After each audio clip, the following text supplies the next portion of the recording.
আসসালামু আলাইকুম। ওয়ালাইকুম সালাম। হ্যাঁ, রফিক সাহেব কেমন আছেন আপনি? আলহামদুলিল্লাহ ভালো আছি। আপনার কষ্টটা আপনি যদি বলেন, হাঁটতে চলতে কষ্ট না? হাঁটতে চলতে কষ্ট। হ্যাঁ, কতদিন ধরে এই বেশি রকম কষ্ট? এটা তো প্রায় বেশি রকম কষ্ট হয়েছে, প্রায় তো 2 বছর হয়ে গেছে। 2 বছর। 2 বছর। আর আপনি কি হাঁটু বাঁকাচূড়া হয়ে গেছে? হাঁটু বাঁকা হয়ে গেছে না? বাঁকা হয়ে গেছে, অনেক বাঁকা হয়ে গেছে। দুইটাই? হ্যাঁ, দুটোই। হ্যাঁ, কতক্ষণ হাঁটতে পারেন আপনি? ওখানে আমি ওই যে এখন যদি আমি আড়ি অস্ত হাঁটলে 1-1.5 ঘন্টা হাঁটতে পারি। আচ্ছা, আগে পারতেন না? আগে পারতাম না। এই পারেন? আগে পারতাম না, ওই লাড়ি লিয়া। মানে এই অপারেশনের কষ্ট হতো। অবসর পরে হ্যাঁ, মনে হতো লাড়ি ছাড়াও অস্তে আস্তে হাঁটতে পারি, খাতি জমা। আর বাসার ভিতরে বাড়ির ভিতরে হাঁটলে তো কোনো সমস্যা নেই। সমস্যা নেই। আচ্ছা, একটা অপারেশন হইলো তাই না? একটা অপারেশন হয়। ডানটা? হ্যাঁ, ডানটা। ডানটা অপারেশন করলাম কতদিন আগে? প্রায় 2.5 মাস হয়ে গেছে। 2.5 মাস হয়ে গেল। 2.5 মাস হয়ে গেছে।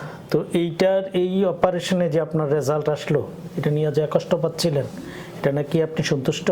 অনেক সন্তুষ্ট। আল্লাহ দিলে কষ্ট না, মানে আল্লাহ দিলে আমি স্বাভাবিক। হ্যাঁ, তো ওই দুইটাই যখন সমস্যা ছিল তখন থাকতে বেশি কষ্ট হইতো? একটু বেশি কষ্ট হইতো না, জল তো হাউদ কিরা বসলে মনে বোঝেন উঠি না, হাঁটলে দেওয়া যেত কোনো আমি একটু বসতে পারবো। আচ্ছা,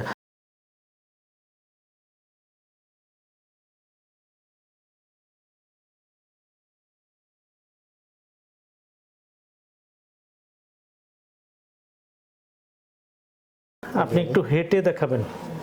দেখাবো।